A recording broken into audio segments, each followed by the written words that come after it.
आप सबको जय यीशु की। प्रभु का धन्यवाद कि एक और दिन उसने हमें दिया है, एक और समय उसने हमें दिया है। आज जो मैं आपके साथ बात करने वाला हूँ वो है प्रभु यीशु मसीह का मनुष्य के, इंसान के प्रति जो प्रेम है, प्रभु यीशु मसीह का इंसान के लिए प्रेम। आज मैं ये आपसे बात करने वाला हूँ। प्रभु का जो प्रेम है दिव्य प्रेम है, यानी आसमानी मोहब्बत है। आसमानी मोहब्बत, उस परमेश्वर का जो हम लोगों से, हम पापियों से जो प्यार है वो कमाल का प्यार है। हम सोच भी नहीं सकते कि यीशु मसीह हमसे कितना प्यार करता होगा, लेकिन बाइबल कहती है, बाइबल के अंदर वो लिखा है कि वो हमसे कितना प्रेम करता है। यूहन्ना रचित सुसमाचार 15 अध्याय और उसकी 9 आयत। माइक पे जैसा पिता ने मुझसे प्रेम रखा वैसा ही मैंने तुमसे प्रेम रखा, मेरे प्रेम में बने रहो। यीशु मसीह क्या कह रहा है? जैसा बाप ने मुझसे प्रेम रखा वैसा ही मैंने तुमसे। इसका मतलब है कि जितनी मोहब्बत खुदावंद खुदा मसीह यीशु से करता है, उतनी ही मोहब्बत यीशु मसीह मुझ पापी से करता है, आपसे करता है, हम सब से करता है, तमाम दुनिया से करता है। आमीन। ये कमाल की मोहब्बत है। यीशु मसीह के साथ परमेश्वर की मोहब्बत कैसी होगी? क्या उसमें कभी भी कोई भी कमी या कुछ ऐसा आएगा या कभी आया होगा? कभी नहीं, क्योंकि यीशु मसीह उस खुदा का वचन है, उसका कलाम है, उसके मुंह से निकला हुआ शब्द है जो देहधारी हुआ। यानी परमेश्वर की जो यीशु मसीह के साथ मोहब्बत है, वैसी ही मोहब्बत उस खुदा ने हमसे भी रखी है। इस मोहब्बत को समझना बहुत ज़रूरी है। जब तक हम इस मोहब्बत को नहीं समझ पाते ना, यीशु मसीह समझ में नहीं आता। हमको किस तरह से रहना है, क्या करना है, क्या कैसे बोलना है, उठना बैठना चलना फिरना किस तरह से है, ये तब तक समझ में नहीं आएगा जब तक हमें परमेश्वर की मोहब्बत समझ में ना आए। आप इसको इस तरह से समझें कि किसी लड़की का रिश्ता हो गया, रिश्ते के बाद वो अपनी सहेलियों में उठ रही है, बैठ रही है, चल रही है, फिर रही है, बातचीत कर रही है,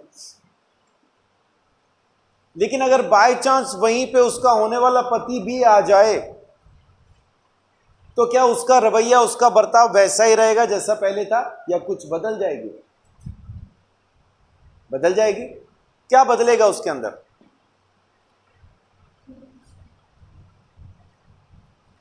क्या बदल जाएगा उस लड़की में? कम बोलेगी, हंसेगी कम, शर्माएगी ज्यादा, किसी को डांटेगी तो बिल्कुल नहीं,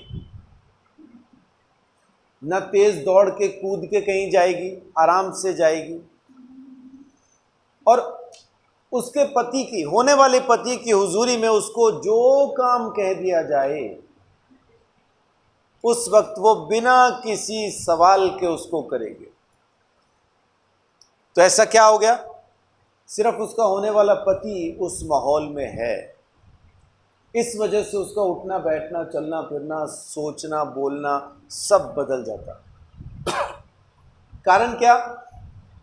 वो नहीं चाहती कि उसका होने वाला पति उसके बारे में कुछ बुरा ख्याल रखे, और वो जो प्रेम अपने पति से चाहती है उस प्रेम में कहीं कोई दिक्कत आ जाए, उसका पति उसको बुरा ना समझने लगे, उसको गलत ना समझने लगे। इस वजह से वो अपने होने वाली पति की हुजूरी में बहुत सोच के, संभल के, ध्यान से चलती। ऐसा ही हमें भी उस परमेश्वर की हुजूरी में बहुत सोच के, समझ के, ध्यान से चलने की जरूरत है। उसकी उपस्थिति को समझ के चलने की जरूरत है। अब शादी हो गई, अभी होने वाला पति था, अब हो गया है। अब कैसे चलती फिरती है? क्या आज भी उसको ये सोच है बुरा ना मान जाए? या आज भी शर्माती है, धीरे धीरे चलती है, आराम से चलती है? नहीं, अब वो पहले से भी और ज्यादा अपने अंदाज में चलती है। माँ बाप के घर पे भी उतना नहीं थी जितना पति के सामने वो बोलती, कूदती फांदती, जैसा चाहती वैसा करती है। क्यों? रिश्ता हो चुका। ये हम विश्वासियों के साथ भी वैसा ही है। यीशु मसीह के साथ संगति होने के बाद हम जितना पहले बिगड़े हुए थे उससे और ज्यादा बिगड़ जाते। क्यों? क्योंकि पता चल जाता है कि माफ तो वो कर ही देगा, तो अब जैसा चाहो वैसा कूद फांद के चलो, जैसा चाहो वैसा बोलो, दिक्कत तो कुछ है नहीं। ऐसा नहीं। वो जो पति पहले शादी से पहले अपनी बीवी को देख रहा था, शादी के बाद भी देखता है, तो अपने वो मुंह से ना कह पाए, मुंह से ना भी कहे तो भी मन के अंदर तो वो सोचता है क्या वो जो पहले दिखाई दे रहा था वो क्या था? फिर वो नाटक था क्या? वो ढोंग था क्या? परमेश्वर ढोंगियों को पसंद नहीं करता। हम कैसे हैं वो जानता है, इसके बावजूद भी वो हमसे वैसी मोहब्बत रखता है जैसा यीशु मसीह से रखता है। ये उसकी मोहब्बत है, समझ के बाहर है। मेरी तो कई साल हो गए परमेश्वर की मोहब्बत को समझते पढ़ते, लेकिन अभी तक उसकी मोहब्बत पूरी तरह से समझ नहीं है। जितनी बार उसकी मोहब्बत को समझने की कोशिश करता हूं उतनी बार ही मुझे वो और ज्यादा लगती है, पहले से ज्यादा हो गई लगती है। एक और नई चीज कोई जुड़ जाती है, अच्छा ऐसा भी करता है, और ज्यादा प्यार करने वाला बाप दिखाई देता है उसके अंदर। जैसे जैसे मैं उसको पहचानता जाता हूँ, उसकी मोहब्बत को जानता जाता हूँ, उतना ज्यादा मुझे वो प्रेमी पिता नजर आता है। उसकी मोहब्बत आसमानी है, हमारी मोहब्बत जहां जाके खत्म हो जाती है उसके कहीं ऊपर जाके उसकी शुरू होती है। हम बहुत कुछ सोच के समझ के मोहब्बत करते हैं। उसने हमसे मोहब्बत की क्योंकि उसको हमसे मोहब्बत है, बस। अगर कोई पूछे परमेश्वर आपसे प्रेम क्यों करता है, इस क्यों का जवाब है नहीं अपने पास। मैंने बहुत सोचा इस क्यों का जवाब क्या होना चाहिए, तो एक ही जवाब समझ में आता है, मेरा बाप मुझसे इसलिए मोहब्बत करता है क्योंकि वो मुझसे मोहब्बत करता है, बस। क्योंकि मेरे अंदर तो ऐसा कोई गुण है नहीं जिसकी वजह से वो मुझसे मोहब्बत करे। लेकिन हम इंसान तो किसी ना किसी गुण की वजह से मोहब्बत करते हैं। अगर सामने वाले में वो गुण ना हो तो मोहब्बत तो जान दो, कौन करता? कोई नहीं करता। खास तौर से आज की तारीख में, ये आज की तारीख में ये बहुत पहले से है, ये औरतों के अंदर इनबिल्ट फीचर होता है। वो किसी भी ऐसे आदमी को पसंद करती हैं जो उनकी देखभाल अच्छे से कर पाए।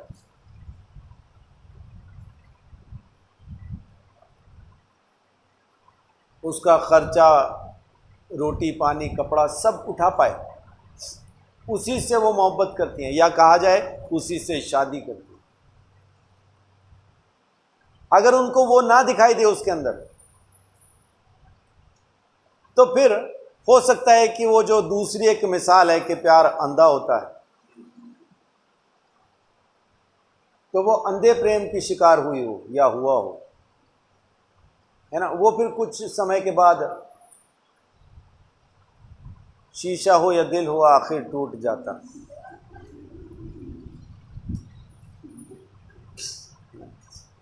ये अपनी मोहब्बत, परमेश्वर की मोहब्बत आसमानी मोहब्बत, हमारी मोहब्बत मतलब की मोहब्बत, और बदलती रहती है। अपनी मोहब्बत बदलती रहती। मेरे एक दोस्त ने वो कंपास होती है ना, क्या प्रकार बोलते हैं, उसको गर्म करके मोमबत्ती पे गरम करके अपना पाँव अपने हाथ के नीचे दबा के, अपना ऐसा हाथ दबा के गरम करके और अपनी बाजू पे एक पूरा नाम लिखना चाहता था, लेकिन एक अल्फ़ाबेट लिख के ख़त्म हो गया क्योंकि दर्द होता है भाई।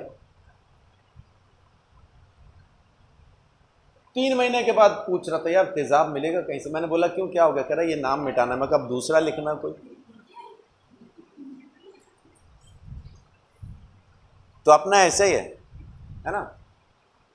आमिर खान, बाबा आमिर खान ने सच कहा, बस और लड़की के पीछे भागने का नहीं, एक गई दूसरी आएगी। ये इंसानी मोहब्बत, ये इंसानी मोहब्बत। लेकिन परमेश्वर की मोहब्बत, एक गया दूसरा आएगा, वैसा नहीं है। यही इसी को बचाना है जो जितना मर्जी चाहे पाप में फंसाओ, इस पापी को मुझे बचाना है। और उसके लिए देखिए, मोहब्बत, मेरे को बाइबल से मोहब्बत के सही मायने समझ में आए। मोहब्बत वो है जो सामने वाले को अच्छाई और बुराई के साथ स्वीकार करती है और फिर उसके लिए अपनी जान तक कुर्बान कर देती है। इसको कहते हैं मोहब्बत। सामने वाला बेवफा ही सही, लेकिन ये बेवफा नहीं होता। खुद इसने मोहब्बत की है तो ये अपनी निभाता है, सामने वाले से उम्मीद नहीं रखता कि वो भी निभाए। सामने वाला निभाए न निभाए, लेकिन मैंने मोहब्बत की है इसलिए मैं मोहब्बत करता हूँ, परमेश्वर कहता है। परमेश्वर का जो अनुग्रह है, उसकी जो रहमत है, उसकी जो आशीष है, वो कमाल की। यूहन्ना 15:13 देखिए क्या कहता है। इससे बड़ा प्रेम किसी का नहीं कि कोई अपने मित्रों के लिए अपना प्राण दे। मित्रों या मित्र, इससे बड़ा कोई प्रेम नहीं कि कोई अपने दोस्तों के लिए अपनी जान दे दे। ये प्रेम यीशु मसीह ने किया, हमसे किया, इस जगत से किया, इंसान से किया। और किस वक्त किया? उस वक्त किया जब हम पापी ही थे, जब हम गुनहगार ही थे।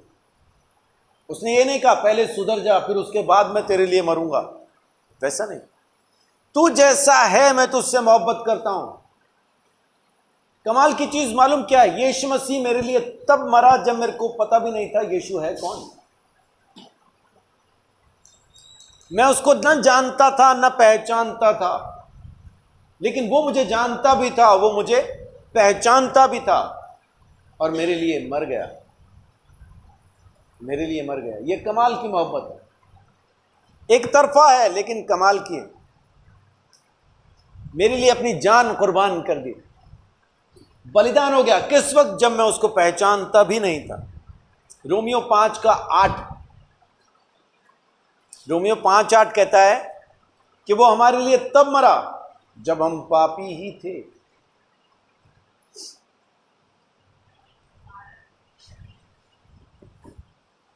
परंतु परमेश्वर हम पर अपने प्रेम की भलाई इस रीति से प्रकट करता है कि जब हम पापी ही थे तभी मसीह हमारे लिए मरा। ये उसके प्रेम की भलाई है। इंसान देखिए उसके प्रेम की भलाई को किस तरह से अपने ऊपर देख रहा है कि जब वो मेरे लिए मरा तो मैं उसकी प्रेम की भलाई को देख पाया। यानी अगर यीशु मसीह हमारे लिए कुर्बान ना होता तो हम परमेश्वर की मोहब्बत को देख ही ना पाते। आज की तारीख में भी हर इंसान परमेश्वर से डरता है। तूने खाया मंगलवार को अंडा, ले डंडा। हम डर रहे हैं, डरे हुए हैं, खौफ में बैठे हैं, है ना। शनिवार को लोहा खरीदा, ये लोहा तुझे खा जाएगा।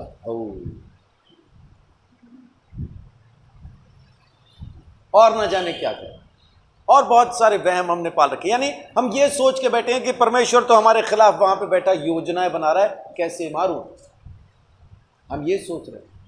लेकिन उसकी मोहब्बत हमको कब दिखाई दी? जब वो सूली पे चढ़ के हमारे लिए कुर्बान हो गया, जब वो मर गया। उसके प्रेम की भलाई हमें इसी रीति से समझ आई कि जब हम पापी ही थे तब वो हमारे लिए मारा गया। और वो मरने के लिए आया, खुद आया, उसको किसी ने मारा नहीं, वो खुद अपनी मर्जी से मरने को आया। हमारे लिए उसने अपने आप को कुर्बान कर दिया, तब कहीं जाके हमें उसकी मोहब्बत समझ में आई। पहला यूहन्ना 4:16, पहला यूहन्ना 4:16 देखिए क्या कहता है। जो प्रेम परमेश्वर हमसे रखता है उसको हम जान गए और हमें उसका विश्वास है। परमेश्वर प्रेम है और जो प्रेम में बना रहता है वह परमेश्वर में बना रहता है और परमेश्वर उसमें बना रहता है। जी, अब उसके प्रेम को हम जान कैसे गए? इससे पहले वाले अध्याय के अंदर बता रहा है वो 3:16 में।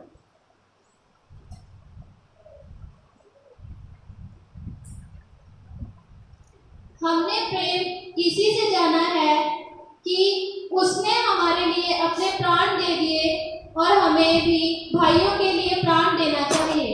क्या कह रहा है? हमने उसके प्रेम को कैसे जाना? कि उसने हमारे लिए अपने प्राण दे दिए। तब हमें उसकी मोहब्बत समझ में आई जब वो हमारे लिए मर गया। यीशु मसीह के बिना मरे हमको उसकी मोहब्बत समझ नहीं आई। यीशु मसीह के चेले उसके साथ रहे। ये यूहन्ना है जो लिखने वाला है।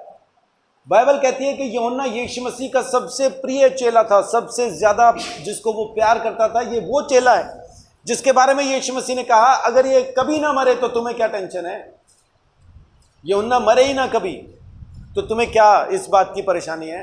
और आज भी बहुत से विद्वान, आज भी ये बहस ईसाई समुदाय के अंदर, खास तौर से उन लोगों के अंदर जो बाइबल को बहुत अच्छे से पढ़ रहे हैं, जो विद्वान हैं, पीएचडी हैं, जो स्कॉलर हैं बाइबल के, उनमें आज भी ये बहस चलती है यूहन्ना मरा था या जिंदा है।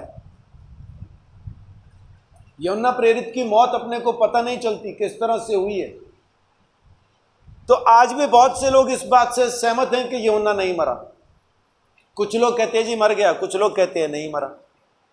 यानी ये आज भी बहस का मुद्दा है, यूहन्ना मरा था कि नहीं मरा था। ये वही यूहन्ना है, लेकिन क्या बोलता है? उसकी मोहब्बत समझ, तब उस वक्त मुझे उसकी मोहब्बत समझ आई जब वो सूली पे चढ़ के मर गया, है ना। यूहन्ना 3:16, यही पहला यूहन्ना 3:16 पढ़िए एक बार फिर से, क्या कहता है? हमने प्रेम इसी से जाना कि उसने हमारे लिए अपने प्राण दे दिए। देखिए क्या लिखा है, हमने प्रेम इसी से जाना कि उसने अपने प्राण हमारे लिए दे दिए। अब 4:16 पढ़िए क्या कहता है। जो प्रेम परमेश्वर हमसे रखता है उसको हम जान गए और हमें विश्वास, उसका विश्वास है। क्या कह रहा है? जो प्रेम परमेश्वर हमसे रखता है हम उसे जान गए और हमें उस पर, किस पर? परमेश्वर पर या परमेश्वर के प्रेम पर? परमेश्वर के प्रेम पर विश्वास है। जब तक हम परमेश्वर के प्रेम पे विश्वास नहीं करते ना, हमें बड़ी उम्मीद रहती है, ओ प्रभु मुझे चंगा कर दे, प्रभु मैं प्रार्थना करता हूं मुझे चंगा कर दे। मुझे उसकी मोहब्बत समझ में नहीं आ रही, इसलिए मुझे दुहाई देनी पड़ रही, मुझे उसके सामने गिड़गिड़ाना पड़ता। लेकिन जब उसकी मोहब्बत समझ में आ जाए तो यूं चंगाई हो जाती है। बस खाली उसकी मोहब्बत को समझने की देरी है, बाकी किसी चीज की देरी नहीं। आपको उसकी मोहब्बत समझ में आ जाए ना तो आप यूं चलना फिरना शुरू करेंगे जैसे परमेश्वर, जैसे आज की तारीख में 2-4 दिन पहले रीना ने मेरी बड़ी सख्त ड्यूटी लगा दी अविशा को छत पे ले जाने की।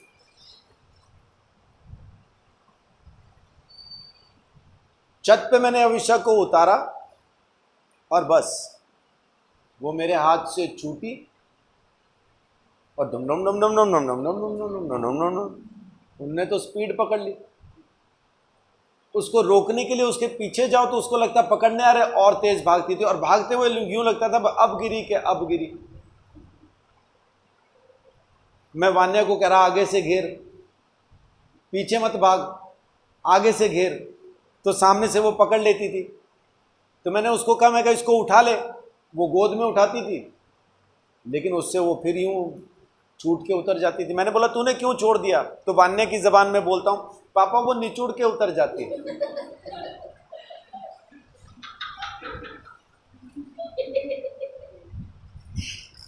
है ना, वान्या भी 9 साल की है तो उसकी अपनी जबान है, वो निचुड़ के उतर जाती है।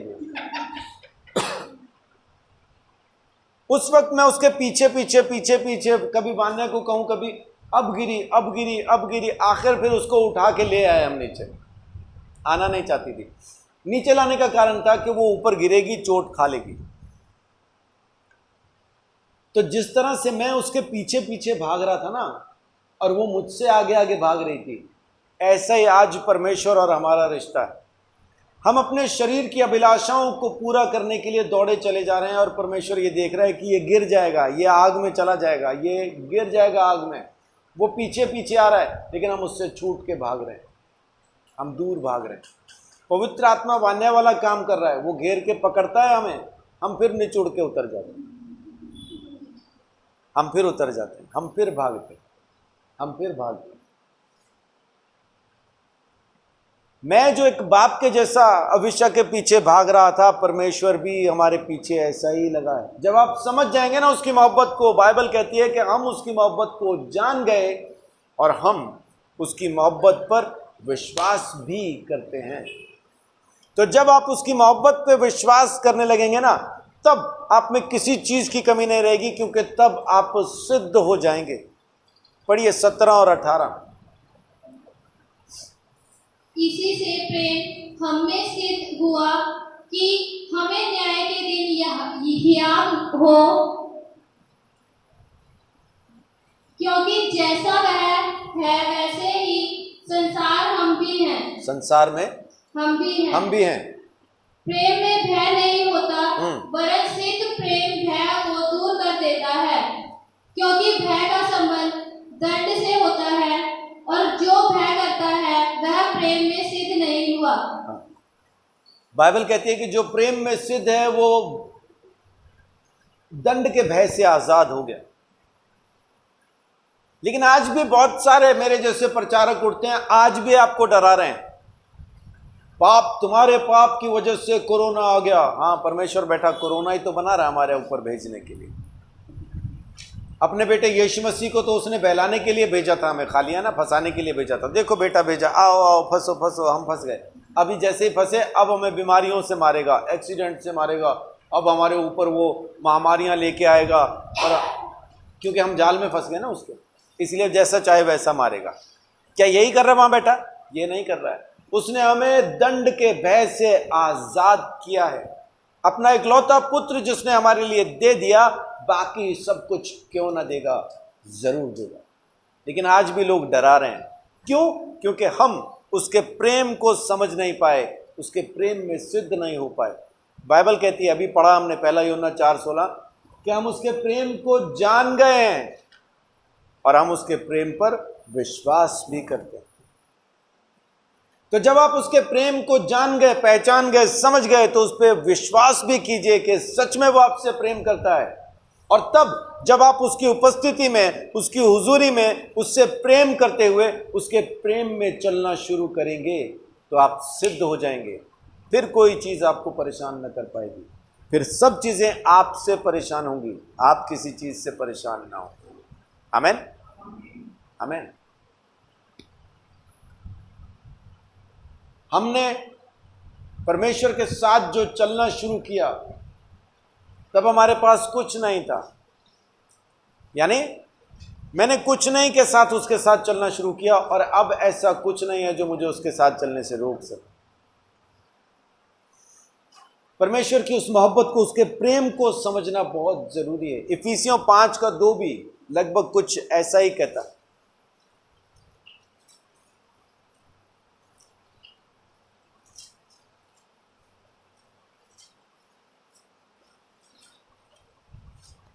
और प्रेम में चलो, जैसे मसीह ने भी तुमसे प्रेम किया और हमारे लिए अपने आप को सुखदायक सुगंध के लिए परमेश्वर के आगे भेंट करके बलिदान कर दिया। आमीन।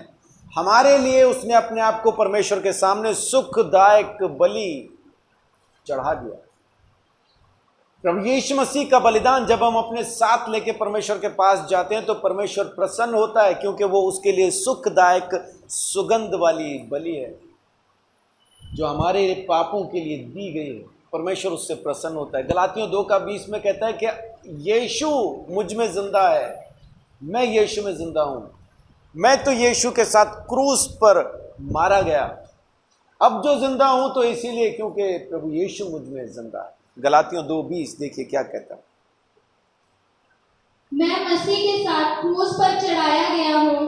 अब मैं जीवित न रहा, पर मसीह मुझ में जीवित है, और मैं शरीर में अब जो जीवित हूँ तो केवल उस विश्वास से जीवित हूँ जो परमेश्वर के पुत्र पर है, जिसने मुझसे प्रेम किया और मेरे लिए अपने आप को दे दिया। आमीन। तो अब विश्वास क्यों है? क्योंकि उसने प्रेम किया और अपने आप को मेरे लिए दे दिया। यही प्रेम पे हमारा विश्वास है, और इसीलिए आज हम प्रभु यीशु मसीह में पाए जाते हैं और यीशु मसीह हम में पाया जाता है। परमेश्वर जब स्वर्ग में यीशु मसीह को देखता है तो उसके अंदर क्या दिखता है? परमेश्वर जब स्वर्ग में यीशु को देखता है तो उसमें क्या दिखता है उसको? स्वर्ग में यीशु के अंदर हम दिखाई देते हैं, और जमीन पे जब वो हमें देखता है तो हमारे अंदर क्या दिखाई देता है? यीशु दिखना ही चाहिए। यहां फिर दोबारा मैं नहीं दिखना चाहिए, है ना? ये वो शेख वाला काम नहीं हो जाए। उसको फोन आया, शेख पूछता है ये कौन बोलते हैं, तो उधर से बोलता है मैं बोलता है, ये कमाल हो गया रे, इधर भी मैं बोलता, उधर भी मैं बोलता। तो दोनों तरफ मैं नहीं बोलना चाहिए, है ना? स्वर्ग में परमेश्वर देखे तो मैं दिखाई दूं, जमीन पे परमेश्वर देखे तो मैं दिखाई दूं, वैसा नहीं होना चाहिए। स्वर्ग में परमेश्वर देखे तो मैं दिखाई दूं, जमीन पे परमेश्वर देखे तो तू दिखाई दे।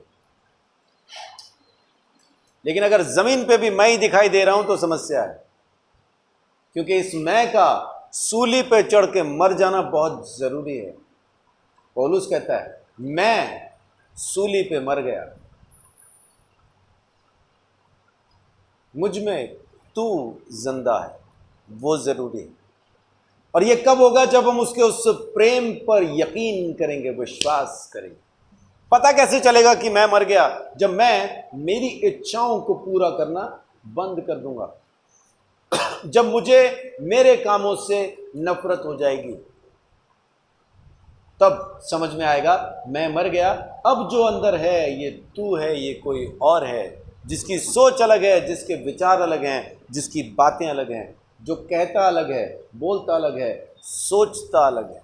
जब तक वो नहीं आएगा अंदर, तब तक चाहे कितना यीशु यीशु कहते रहो, आखिर में वो कह देगा मैं नहीं पहचानता तू कौन है, क्योंकि मैं जिंदा रह गया, वो तू कभी मुझ में जिंदा हुआ ही नहीं। मेरा सूली पे चढ़ के यीशु मसीह के साथ मर जाना जरूरी है, और मुर्दों में से यीशु मसीह के साथ फिर मेरा जिंदा हो जाना जरूरी है। फिर यीशु मुझ में जी उठे और मैं सूली पर यीशु के साथ मर जाऊं।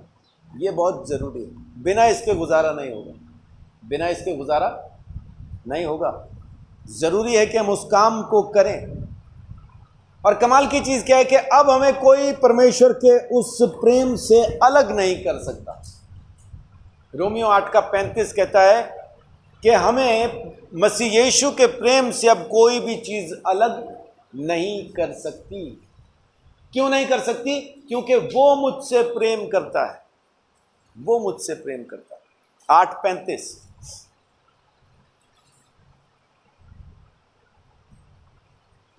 कौन हमको मसीह के प्रेम से अलग करेगा? क्या क्लेश या संकट या उपद्रव या अकाल या नंगाई या जोखिम जो या तलवार? जैसा लिखा है। बस उतना ही काफी। तो कौन हमें मसीह यीशु के प्रेम से अलग कर पाएगा? कोई भी नहीं, कोई भी नहीं। सो मिठाई के मुकाबले मिठाई आ गई। ये मिठाई दो चीज के लिए आई है। इंदु बहन ने मोटरसाइकिल खरीदी है, और ये गिटार जो आज पहली बार बजा है, ये पूरा सेट खरीदा है, तो उसी की मिठाई। या और कुछ है? वही। बाइबल कहती है कि कोई भी ऐसी चीज नहीं जो हमें परमेश्वर की मोहब्बत से अलग कर पाए। कोई चीज नहीं। क्यों नहीं अलग कर पाएगी? क्यों अलग नहीं कर पाएगी?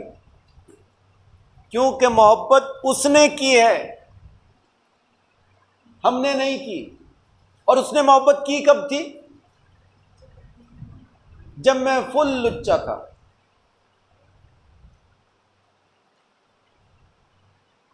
पूरा पापी। मेरी मां ने मेरे सामने खड़े होकर प्रार्थना की थी, प्रभु अगर ये ना सुधरे, तेरे नाम को महिमा ना दे, अगर इसी तरह तेरे नाम को बदनाम करता है तो इसको मिट्टी दे दे। मैंने भी बोला था आमीन।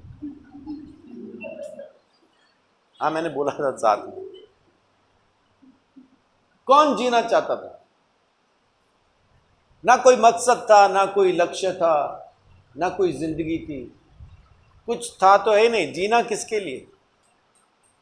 है ही नहीं था कुछ जिसके लिए मैं जिंदा रहूं। आज मेरे पास जीने के बहुत सारे कारण हैं, तब एक भी नहीं था, इसलिए झट बोला था आमीन। और जब आमीन बोला तो मेरी मां को टेंशन हो गई कि आमीन भी बोल रहे साथ में, तो फिर और मुझे खिताब मिले थे। फिर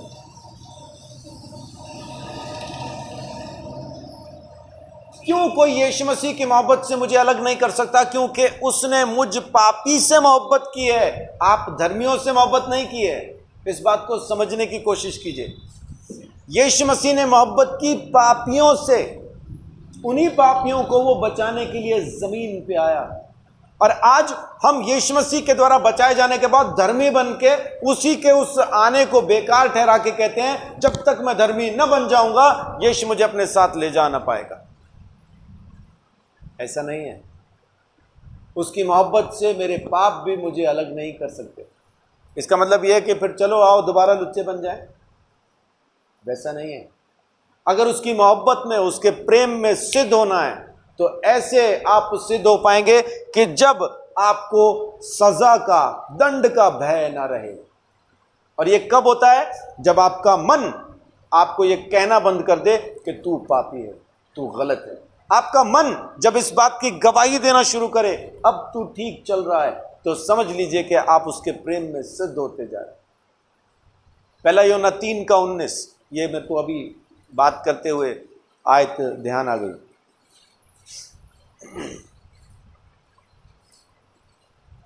इसी से हम जानेंगे कि हम सत्य के हैं और जिस बात में हमारा मन हमें दोष देगा उसके विषय में हम उसके सामने अपने अपने मन को ढाढ़स दे सकेंगे। 20 भी पढ़िए। क्योंकि परमेश्वर हमारे मन से बड़ा है और सब कुछ जानता है। और 21 आयत कमाल की चीज कहती है कि हम जो मांगते हैं हमें मिलता है। क्यों? क्योंकि हम वो करते हैं जो उसको पसंद आता। आमीन। पढ़ दीजिए 21 को। हे प्रियो, यदि हमारा मन हमें दोष ना दे तो हमें परमेश्वर के सामने हियाव होता है और जो कुछ हम मांगते हैं वह हमें उससे मिलता है। क्योंकि हम उसकी आज्ञाओं को मानते हैं और जो उसे भाता है वही करते हैं। आमीन। तो क्योंकि आज हम उसके प्रेम में खड़े हैं तो जरूरी है कि हम उसके प्रेम में सिद्ध होते जाएं, उसकी बातों को माने और अपने मन से अपने आप को जांचें। जब मेरा मन मुझे पापी कहना बंद कर देगा तब मुझे उसके सामने हिम्मत होगी, फिर मैं जो मांगूंगा मुझे मिल जाएगा। आमीन। अपने मन को तसल्लियां ना दो, प्रभु मैंने मन से कभी किसी का बुरा नहीं किया, ऊपर से वो कह रहा है तेरा मन ही बुरा है। तू किसी का क्या बुरा करेगा? तेरा तो खुद के मन में सड़ांध उठ रही है, इसमें मार फिनाइल का पोछा।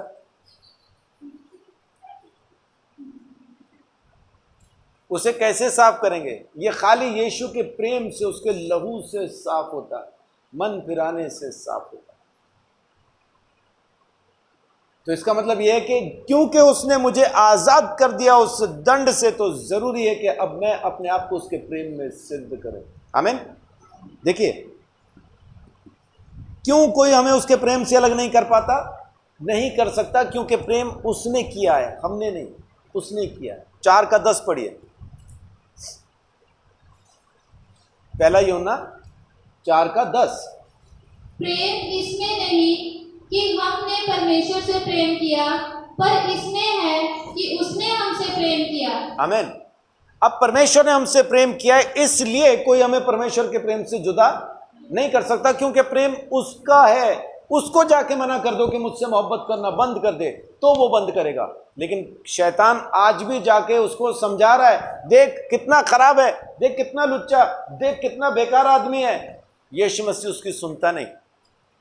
जकरिया नबी की किताब के अंदर 3 अध्याय में जब आप पढ़ोगे तो वहां पे लिखा है कि यहोशू महायाजक भी परमेश्वर के सिंहासन के सामने था और शैतान कह रहा था कि देख गंदे कपड़े पहन के आ गया। परमेश्वर ने ध्यान ही नहीं दिया, स्वर्गदूत को बोला नए कपड़े पहना दे। अब नए पहना दिए, उसकी बकवास बंद हो गई। तो ऐसे बहुत से लोग आएंगे जो आके कहेंगे तेरे कपड़े खराब है, तेरे कपड़े गंदे हैं। भाई ये शैतान भी कर रहा है स्वर्ग में ये काम, तू जमीन पे कर रहा है, शैतान स्वर्ग में कर रहा है ना। अब जमीन पे तो मैं अपने कपड़े बदल के नहीं दिखा सकता, लेकिन स्वर्ग में परमेश्वर ने मेरे कपड़े बदल दिए हैं। आमीन। मेरे गंदे कपड़ों को उतार के अपनी धार्मिकता मुझे पहना दी है। उसने मुझे खरीद लिया है, दाम चुका के खरीद लिया। आज मैं परमेश्वर की प्रॉपर्टी हूं। पहला यूहन्ना 6 का 19 और 20 में लिखा है, क्योंकि तुम दाम देकर खरीदे गए हो, मोल दे के खरीदे गए हो, इसलिए तुम अपने नहीं रहे, इसलिए अपनी देह के द्वारा परमेश्वर को महिमा दो। प्रकाशित वाक्य 5 का 9 में लिखा है कि यीशु मसीह ने अपने लहू के द्वारा वध होकर अपने लहू से हर कुल, हर जाति, हर भाषा, हर लोगों में से परमेश्वर के लिए लोगों को मोल खरीदा है। तो हम यीशु मसीह के लहू से खरीदे हुए लोग हैं, हम परमेश्वर की प्रॉपर्टी हैं। आज हमारी रजिस्ट्री परमेश्वर के नाम पे हो चुकी है। इस प्लॉट पे कोई दूसरा आज कब्जा नहीं कर सकता। लेकिन दुनिया आके बताने की कोशिश करेगी, नहीं नहीं अभी भी तुम्हारी प्रॉपर्टी, अभी तुम्हारी रजिस्ट्री हुई नहीं, अभी तो खाली बयाना हुआ है। हाँ भाई, जिसके साथ बयाना हुआ है ना, वो एक बार जो कह दे उस पर मुकरता नहीं है। वो बयाना दे दिया, पूरी कीमत भी वो देगा और ख़रीद के अपनी प्रॉपर्टी भी हमें बनाएगा। आमीन। लेकिन लोग आते हैं हमें ये बहकाने के लिए, भरमाने के लिए। लेकिन यीशु मसीह एक बात कहता है यूहन्ना 10 का 28 में, यूहन्ना 10:28 में यीशु ने एक बात कही। देखिए क्या कहता है।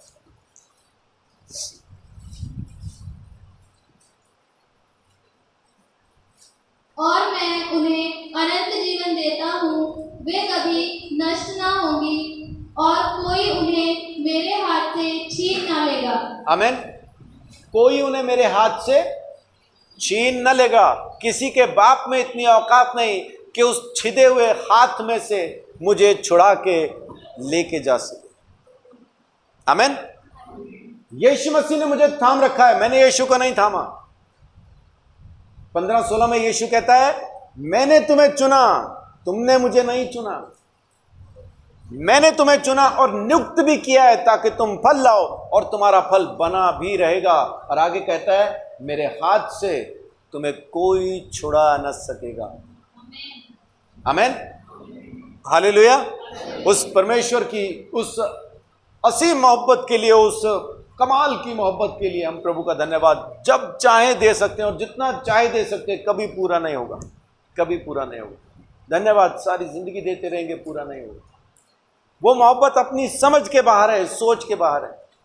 विशाल भाई आज हमारे काम आ रहे हैं, हमें मोहब्बत है, कल को काम आना बंद हो जाए, अरे बेकार आदमी है, छोड़ो उसका क्या। यानी अपनी मोहब्बत तब तक है जब तक काम चल रहा है। काम ना चले तो मोहब्बत खत्म हो जाती है, मोहब्बत खत्म हो जाती है। वो उदाहरण के लिए मैं पकड़ लेता हूं किसी ना किसी। अभी विशाल भाई दिखे साइड में, तो आज वो कब्जे में आ गए। यानी हमारी मोहब्बत जो है वो मतलब ही है, इसलिए कोई भी हमारे हाथ से उसको छीन लेता है। एक अफवाह आती है किसी के मुंह से, एक अफवाह हमारे कान में आती है और जिससे हम मोहब्बत कर रहे होते हैं उसको हम छोड़ देते हैं। ये अफवाह उसको हमारे हाथ से छीन के ले जाती है। एक चुगली हमारे प्रेम को खत्म कर देती। थोड़ी सी गरीबी, मोहब्बत खत्म। मोटापा मोहब्बत खत्म कर सकता है क्या?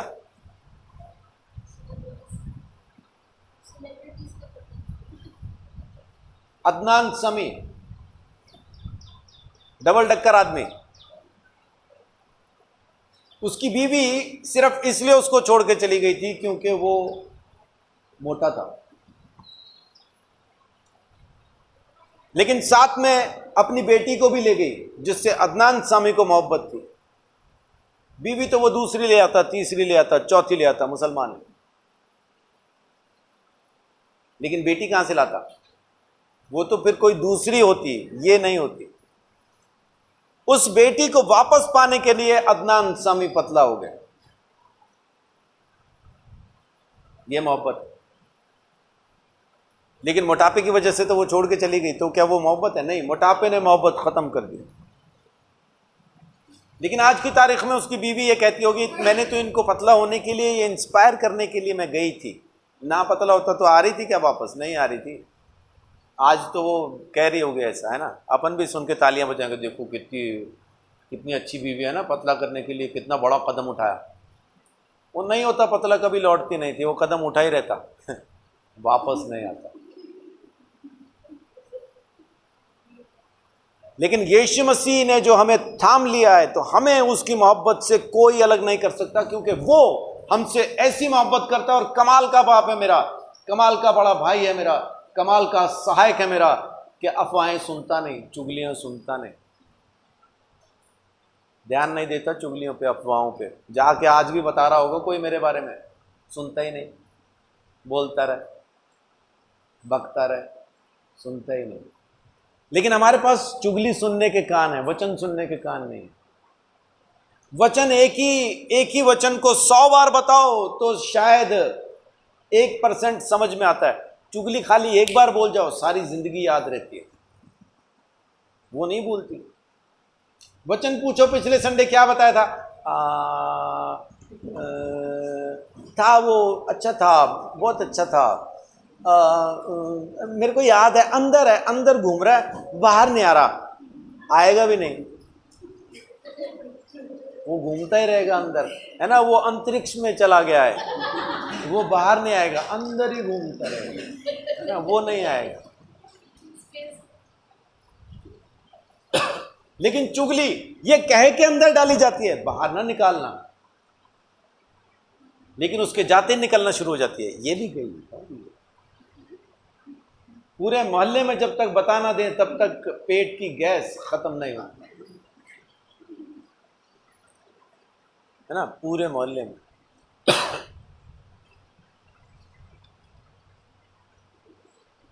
लेकिन मेरा बाप कमाल का बाप है, मेरा बड़ा भाई कमाल का बड़ा भाई है, सहायक, कमाल का सहायक। उसकी आंखों के सामने मैं पाप कर रहा हूं, बताने वाला जब आके उसको बताता है तो सुनता नहीं।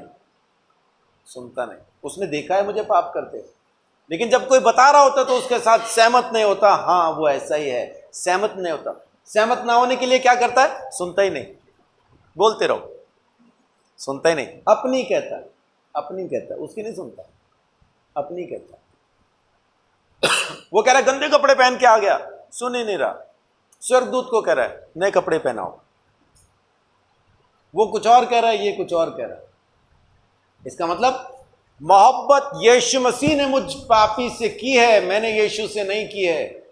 इस वजह से मुझे कोई उसकी मोहब्बत से जुदा नहीं कर सकता, क्योंकि मोहब्बत मेरी नहीं, मोहब्बत उसकी है जो उसने की।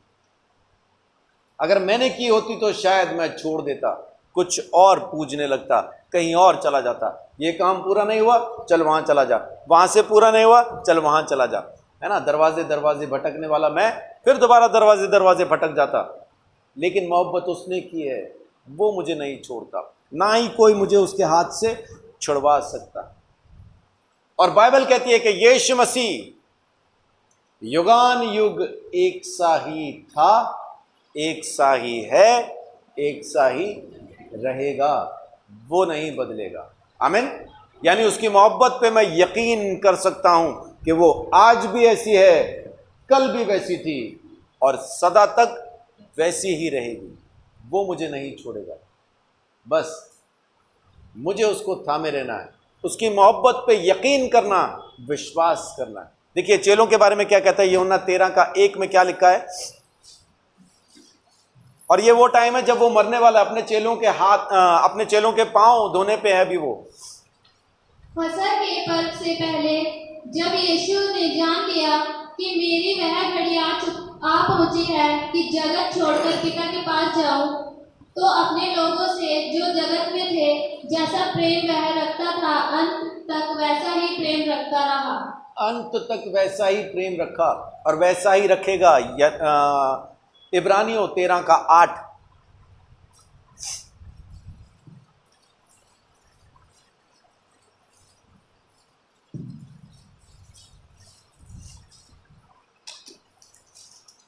यीशु मसीह कल और आज और युगानुयुग एक सा है। आमेन। प्रकाशित वाक्य है 1:8।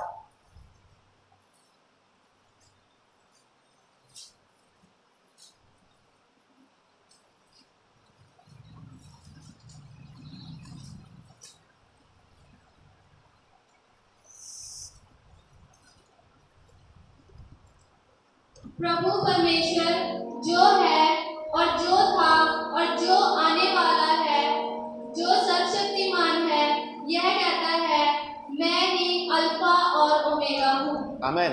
मैं ही अल्फा और ओमेगा हूं, मैं पहला और आखिर हूं। कौन कहता है?